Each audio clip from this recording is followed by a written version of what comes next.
खबरों के निष्पक्ष विश्लेषण के लिए सब्सक्राइब करें Jantantra TV and press the bell icon. Never miss any update. नमस्कार, आप देख रहे हैं जनतंत्र टीवी। मैं हूं आपके साथ अनन्या तिवारी। बुलेटिन की शुरुआत करेंगे बड़ी खबर से। सीएम योगी की अध्यक्षता में टीम 11 की बैठक जारी है। लोक भवन में ये टीम 11 की बैठक हो रही है। बैठक में कई आला अधिकारी मौजूद हैं।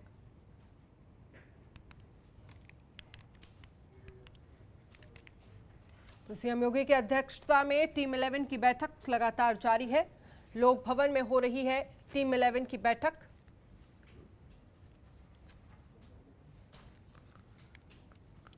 तो सीएम योगी की अध्यक्षता में टीम 11 की बैठक लगातार जारी है।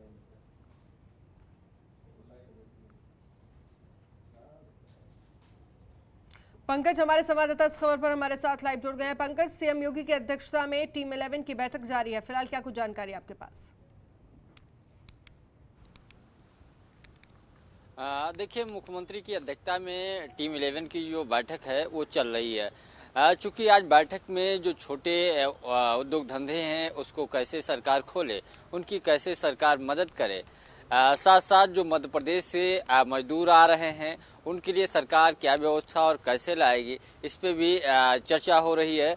साथ ही जो छात्र आज अपने घर कुशीनगर जा रहे थे, अयोध्या में जो बस एक्सीडेंट हुआ है उस मुद्दे पे भी चर्चा हो रही है कि छात्रों को समुचित इलाज और डीएम एसपी को तत्काल घटनास्थल पर सीएम ने निर्देश दिया है कि पहुंचे।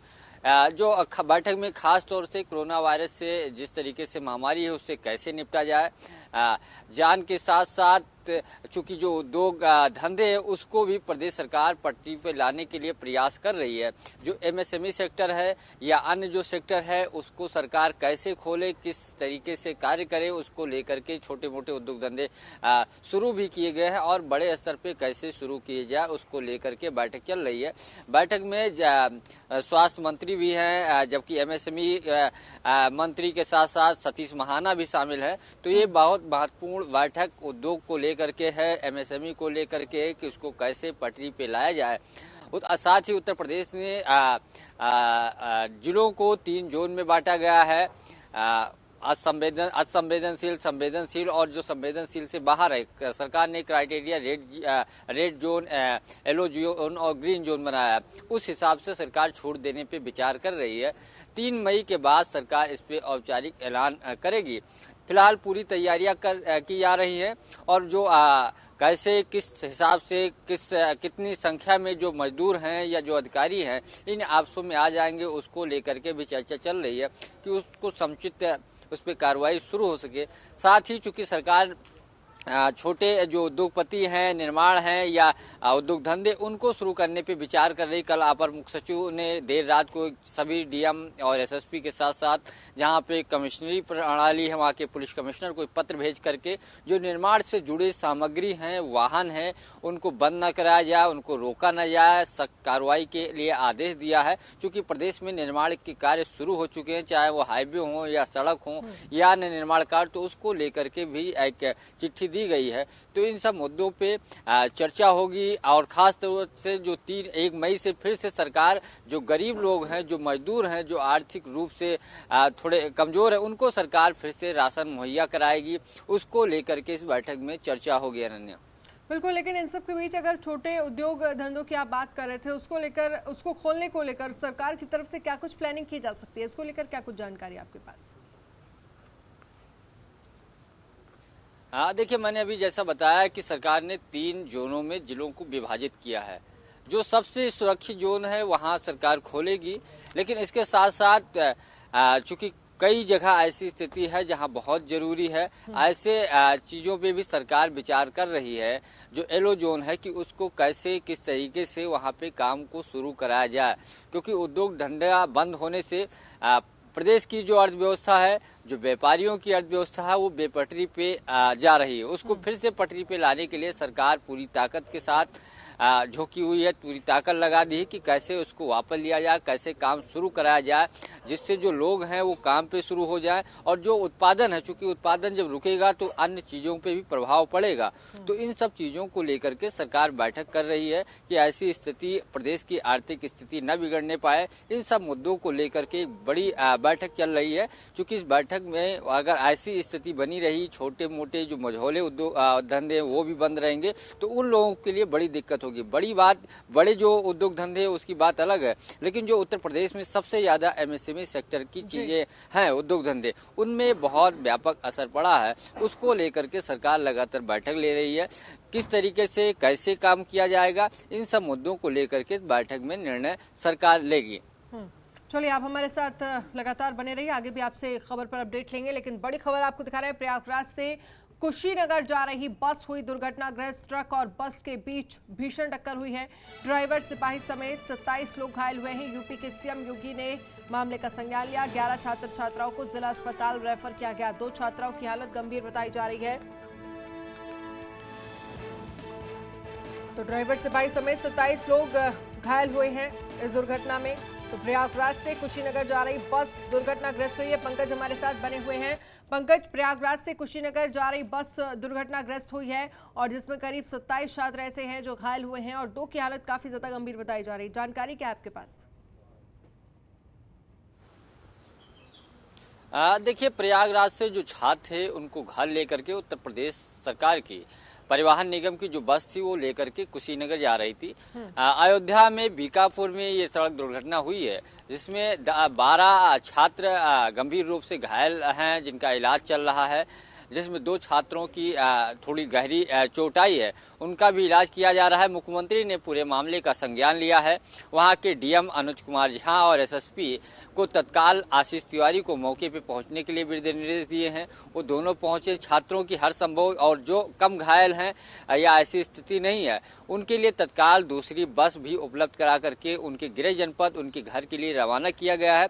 जो छात्र घायल हैं या ड्राइवर जो घायल हैं, उनकी समुचित इलाज, बेहतर तरीके से चिकित्सा सुविधा उपलब्ध करवाने के लिए मुख्यमंत्री ने भी निर्देश दिया है और पूरी व्यवस्था वहां के जिलाधिकारी और एसएसपी को करने को कहा है। तत्काल उनको घटनास्थल पे पहुंच करके हर संभव उन छात्रों की मदद करने के लिए मुख्यमंत्री ने निर्देश दिया है। बिल्कुल, चलिए, बहुत बहुत बिल्कुल लगातार आप बने रहिए हमारे साथ, हम आगे भी आपसे अपडेट लेंगे। यूपी के अलग अलग जिले से कोरोना वॉरियर्स पर हमले की लगातार आ रही खबरों के बीच सूबे की योगी सरकार ने एक्शन लेते हुए एपिडेमिक डिजीज एक्ट 1897 में बदलाव किया है।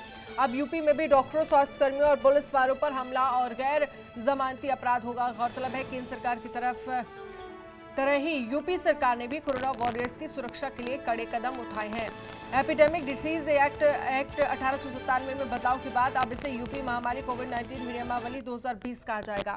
प्रदेश सरकार के अनुसार एक्ट में शामिल विनियम 15 में संशोधन किया गया है। अब डॉक्टरों, स्वास्थ्यकर्मियों और पुलिस वालों पर हमला करने वालों को 5 से 7 साल की कैद और 50,000 से 2 लाख तक का जुर्माना भी भरना पड़ सकता है। साथ ही गिरफ्तारी के बाद 6 महीने तक जमानत भी नहीं होगी। प्रमुख सचिव स्वास्थ्य मोहन प्रसाद ने बताया कि अब इसे यूपी महामारी कोविड-19 विनियमावली 2020 कहा जाएगा। इस विनियमावली को 30 जून तक या अग्रिम आदेश तक लागू करने का निर्णय लिया गया है। आपको बता दें कि केंद्र सरकार पहले ही बदलाव कर चुकी है। इसके लिए 123 साल पुराने महामारी कानून में बड़ा बदलाव कर हिंसा के लिए सख्त सजा का प्रावधान किया गया है। केंद्रीय मंत्री प्रकाश जावड़ेकर ने बुधवार को हुई कैबिनेट की बैठक में के बारे में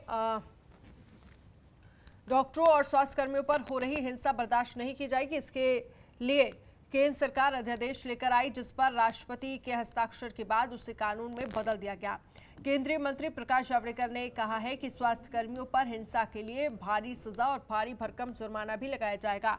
आरोपियों को 3 महीने से लेकर 5 साल की सजा, 50,000 से 3 लाख तक का जुर्माना हो सकता है।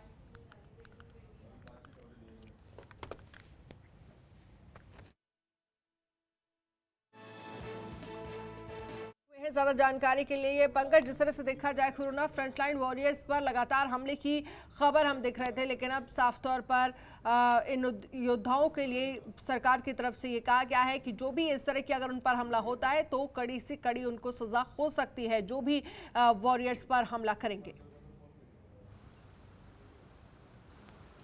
देखिए अनन्या, देश भर में अलग अलग कोरोना मरीजों को जो इलाज कर रहे हैं उसको लेकर के स्वास्थ्य कर्मियों पे कई जगह से ऐसी तस्वीरें आई जहां उन पे हमला हुआ, उनकी परीक्षण करने गए थे या जिनका इलाज चल रहा था।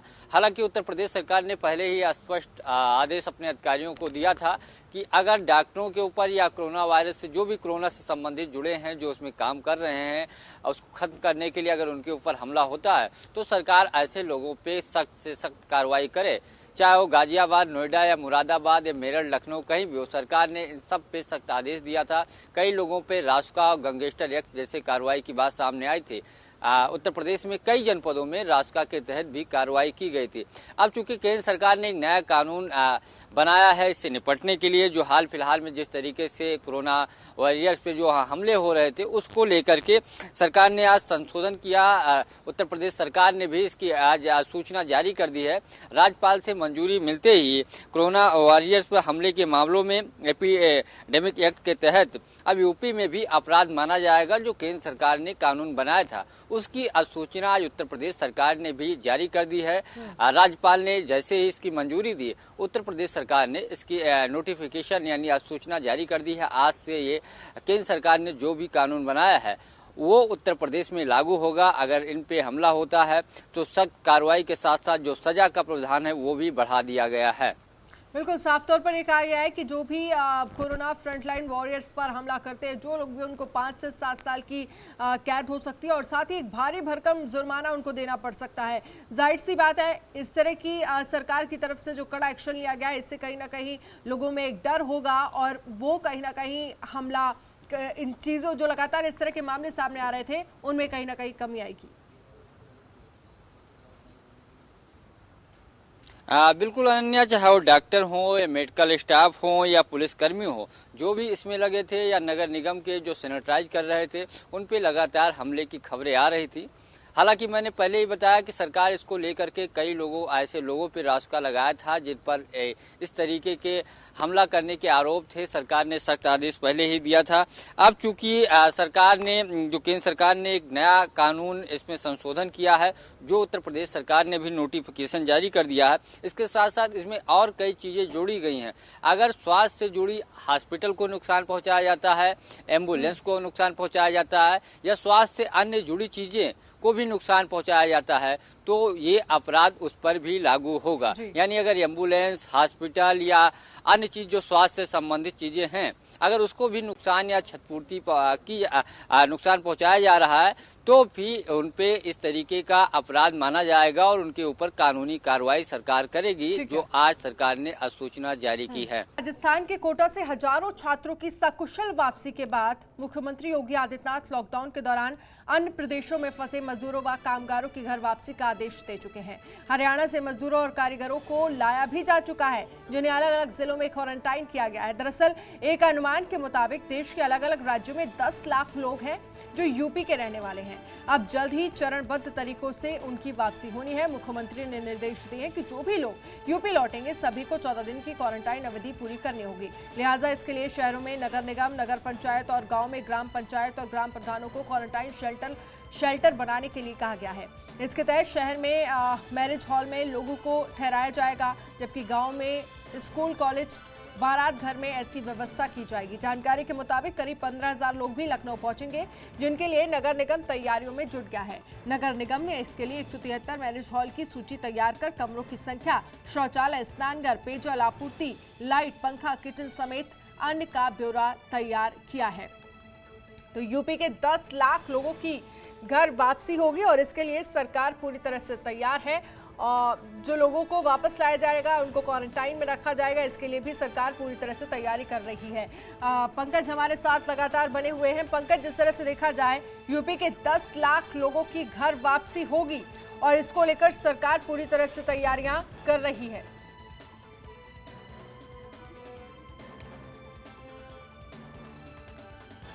तो शायद पंकज से हमारा संपर्क टूट गया, फिर से संपर्क साधने की कोशिश करेंगे। लगातार बात करेंगे कुछ और खबरों की। यूपी में बंद पड़े उद्योगों को यूपी सरकार 3 मई के बाद खोलने की तैयारी कर रही है। मुख्यमंत्री योगी आदित्यनाथ ने इंडस्ट्री विभाग के अधिकारियों को ग्रीन जोन और येलो जोन में आने वाले उद्योगों को खोलने के निर्देश दिए हैं। कोविड-19 से बचाव करते हुए कैसे इन उद्योगों को शुरू किया जाए, जल्दी अवस्थापना एवं औद्योगिक विकास विभाग और MSMI विभाग कार्य योजना बनाकर इन उद्योगों को खुलवाएंगे। इनमें सोशल डिस्टेंसिंग व अन्य मानकों का पालन किया जाएगा। इंडस्ट्री विभाग के एक वरिष्ठ अधिकारी के मुताबिक ग्रीन जोन यानी वो इलाके जहां कोरोना के एक भी मामला नहीं आया है, वो येलो जोन जहां पिछले 14 दिनों के भीतर कोरोना का मामला सामने आया है, वहां उद्योग शुरू करवाए जाएंगे। इन उद्योगों में काम करने वाले लोगों की थर्मल स्क्रीनिंग व आने जाने की व्यवस्था की जाएगी। इन उद्योगों में काम करने वाले को सोशल डिस्टेंसिंग का पालन करना होगा। मास्क और सैनिटाइजर का उपयोग करना अनिवार्य होगा।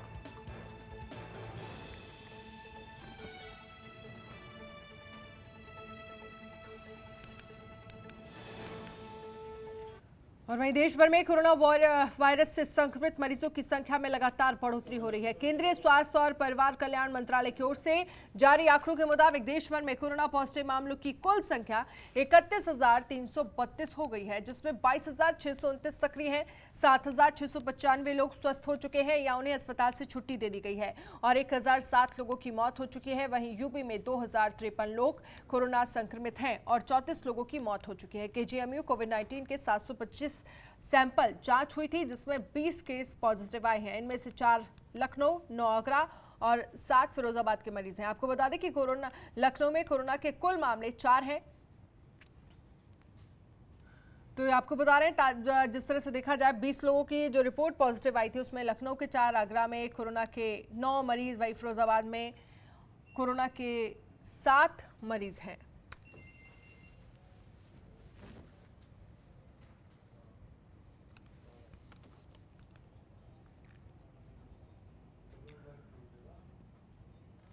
और लखनऊ से इस वक्त की बड़ी खबर आपको दिखा रहे हैं। अपर मुख्य सचिव गृह अवनीश अवस्थी ने अफसरों को निर्देश दिए हैं।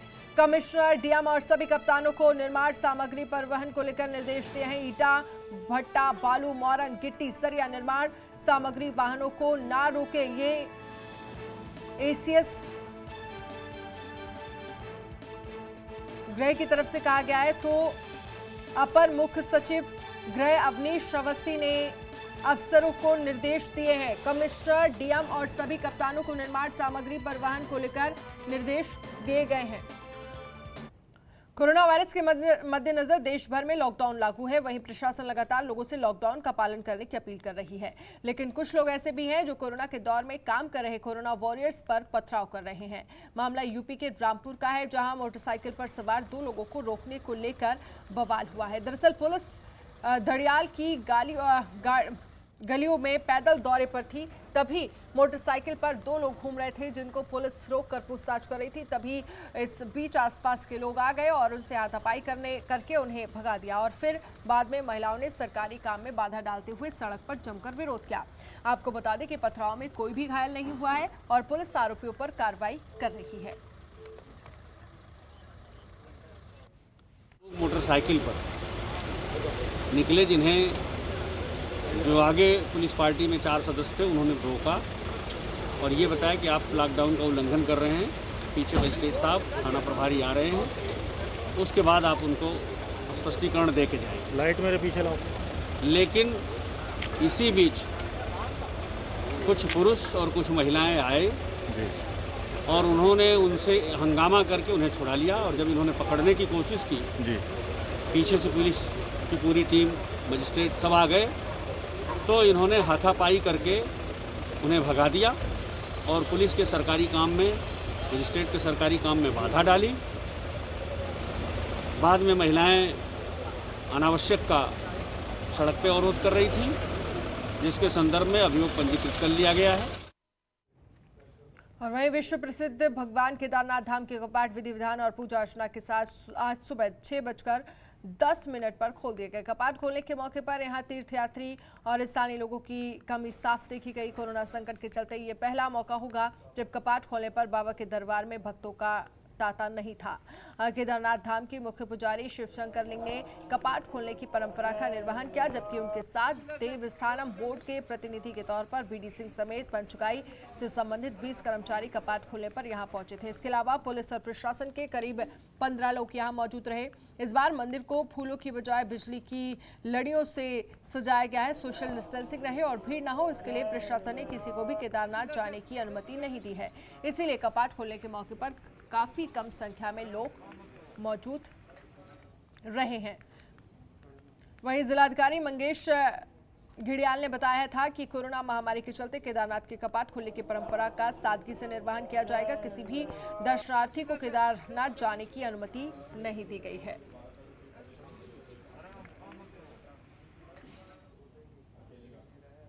तो इतिहास में पहली बार ये नज़ारा आप देख रहे होंगे जब केदारनाथ के धाम के कपाट खोले जा रहे हैं, लेकिन यहाँ पर भक्तों का तांता नहीं लगा हुआ है। पूजा अर्चना के बाद सुबह 6:10 पर खोले गए कपाट। और सोनू सिंह हमारे साथ इस खबर पर लाइव जोड़ गए हैं। सोनू, पहली बार ऐसा हुआ होगा कि केदारनाथ धाम के कपाट खोले गए, लेकिन भक्तों की वहां कमी साफ तौर पर तस्वीरों में नजर आ रही है। बिल्कुल अनन्या, जैसा कि आप हमारे दर्शकों को बता रहे हैं कि केदारनाथ धाम के जब कपाट खुलते हैं तो उस वक्त तमाम श्रद्धालु, देशी नहीं बल्कि विदेशी लोग भी वहां पर गवाह बनते हैं, भगवान के दर्शन करते हैं, नमन करते हैं और विश्व की सुख शांति की प्रार्थना करते हैं। आज ऐसा नहीं हो सका है क्योंकि कोरोना की वैश्विक महामारी चल रही है। लिहाजा केंद्र सरकार के दिशा निर्देशों का पालन करने के लिहाज से राज्य सरकार ने वो सभी एहतियातन कदम उठाए हैं, चाहे वो मास्क का प्रयोग हो, चाहे वो एहतियातन तौर पर सोशल डिस्टेंसिंग को अपनाना हो, या फिर कम से कम जो बहुत आवश्यक लोग हैं, मुख्य पुजारी हैं, पुजारी का और के जो लोग हैं, सुरक्षा के 1-2 लोग हैं, कुल एक सीमित संख्या में जो है लोग वहां पर मौजूद रहे हैं, भक्तगण मौजूद रहे हैं। विधि विधान में किसी तरह का कोई बदलाव नहीं किया गया। पूजा पाठ में अनन्या किस तरह का कोई भी बदलाव नहीं हुआ है। वैदिक मंत्रोच्चारण के साथ कपाट खोले गए हैं, पूरा पूजा पाठ हुआ है, जलाभिषेक हुआ है, रुद्रा अभिषेक हुआ है और राज्य की खुशहाली, प्रदेश की और देश की तरक्की की और खास तौर से कोरोना महामारी से बचने की प्रार्थना की गई है। और ये पूजा पाठ का सिलसिला लगातार शुरू हो गया है आज से और आगे भी ये जारी रहेगा। बस इतना जरूर है कि अब जो श्रद्धालु इस समय पे हुआ करते थे वो श्रद्धालु नहीं होंगे और आम जन जो है वो दर्शन नहीं कर सकेंगे भोले बाबा के केदारनाथ में जाकर, जब तक कि लॉकडाउन लागू रहेगा। जी अनन्या। चलिए, बहुत बहुत शुक्रिया हमसे बातचीत करने के लिए, तमाम जानकारी के लिए बहुत बहुत शुक्रिया। इस बुलेटिन में फिलहाल इतना ही। देखते रहिए जनतंत्र टीवी। नमस्कार। खबरों के निष्पक्ष विश्लेषण के लिए सब्सक्राइब करें Jantantra TV and press the bell icon. Never miss any update.